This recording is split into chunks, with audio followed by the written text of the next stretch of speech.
Wigeze wibaza impamvu hari abantu batangira nta kintu bafite ariko nyuma y'igihe gitoya bakaba bafite amafaranga menshi, naho wowe ugakomeza kuguma aho uri?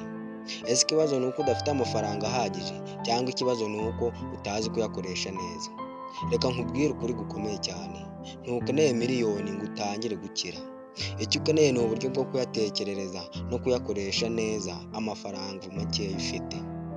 Uyu munsi reka tuvuge ukuri, niba ufite ibihumbi 10 gusa wakora iki ngo yiyongere? Kandi ntabwo ari ukubivuga mu magambo gusa, ni ibintu ushobora gutangira gukora uyu munsi ukoresheje telefone yawe cyangwa ibintu bikwegereye ukabasha kuyongera akaba menshi. Urakaza neza kuri iyi channel yigisha ubumenyi ku mafaranga ndetse n'uko wakwiteza imbere. Nimba aribwo bwa mbere ugeze kuri iyi channel, nkagusaba gukanda kuri like, gusangiza abandi iyi video hamwe no gukanda kuri buto ya subscribe, ufungure n'inzogera kugira ngo ukomeze kubona izindi nyigisho zigufasha gutera imbere ndetse no kudushyigikira.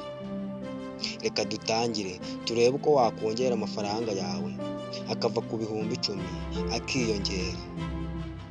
Ikintu cya mbere abantu bakora, ikosa rikomeye cyane abantu bakora, abantu benshi iyo babonye amafaranga ibihumbi 10 bajya kugura ibintu bitababyarira inyungu, kandi hari ibintu bakagombye kugura cyangwa se bakayakoresha akababyarira andi mafaranga menshi. Icya kabiri bakora, barayajyana yose bakayarira bakirengagiza yuko bazongera kuyakenera. Ariko ikibazo si amafaranga make gusa bafite, ikibazo ni ukuyatekerereza neza. Umuntu uzi gukoresha ibihumbi 10 neza ni nawe ushobora gukoresha miliyoni y'amafaranga neza. Reka turebere hamwe amahitamo 4 ushobora kwifashisha ukaba wabasha gukoresha neza ibihumbi 10 akakubyarira andi mafaranga menshi. Amahitamo ya mbere, gucuruza utuntu tworoheje cyangwa se reselling. Iyi ni imwe mu nzira zoroshye cyane. Fata ayo mafaranga ibihumbi 10, gura ibintu bihendutse nk'ibikenerwa mu gikoni nk'umunyu, amavuta, imbuto ndetse n'amatunda cyangwa se ibirungo. Ujye ubigurisha ku giciro kiri hejuru ho gatoya cyane. Urugero, gura ibintu ku bihumbi 10 ubigurishe ku bihumbi 13, ubonemo inyungu cyangwa se profit y'ibihumbi 3 mu gihe gitoya. Nubikora inshuro 5 uzaba ufitemo ibihumbi 25. Ibi ni urugero rutoya ariko birakora cyane. Amahitamo ya kabiri, gutanga serivisi mu buryo bwo kugurisha airtime ndetse no kubitsa amafaranga y'abantu. Niba ufite telefone ushobora gukorera amafaranga nta gishoro kinini ukeneye.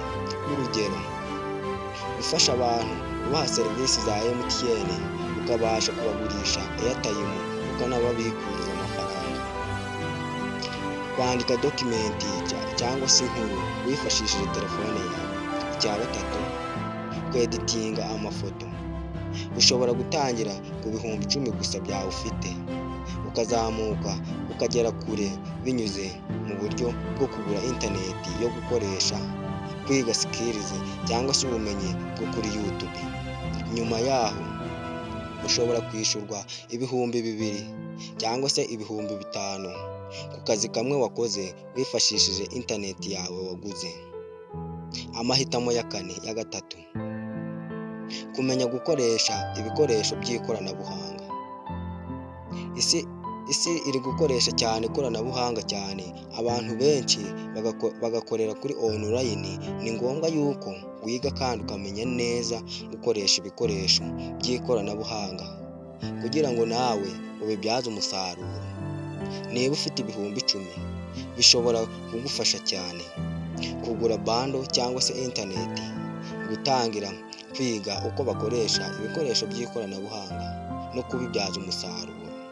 Urugero, fungura YouTube channel ukoreshe interineti waguze muri ya mafaranga ibihumbi 10, cyangwa se ufungure TikTok page nayo uzifashisha interineti cyangwa se bando wabashije kugura muri ya mafaranga ibihumbi 10.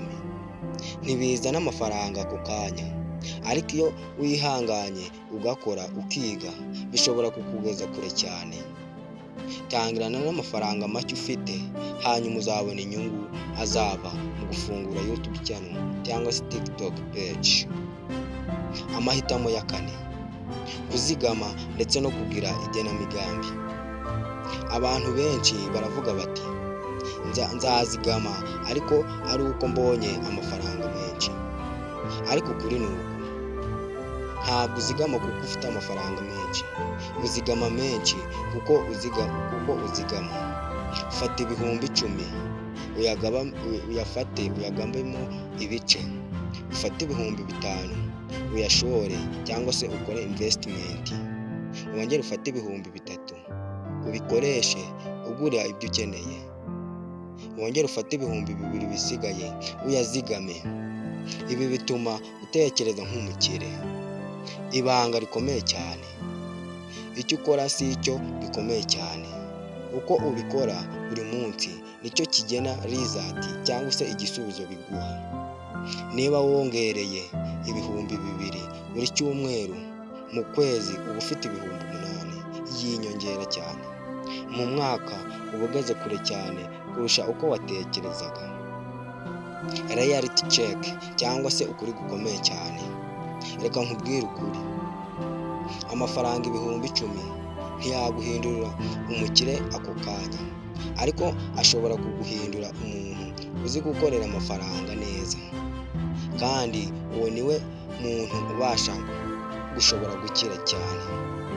Ikibazo kiragira giti: ese ayo mafaranga ibihumbi 10 ufite uyabona nk'amafaranga make cyangwa uyabona nk'amahirwe yo gutangira ubuzima bushyashya kuri wowe? Andikaho muri comment uko ubyumva.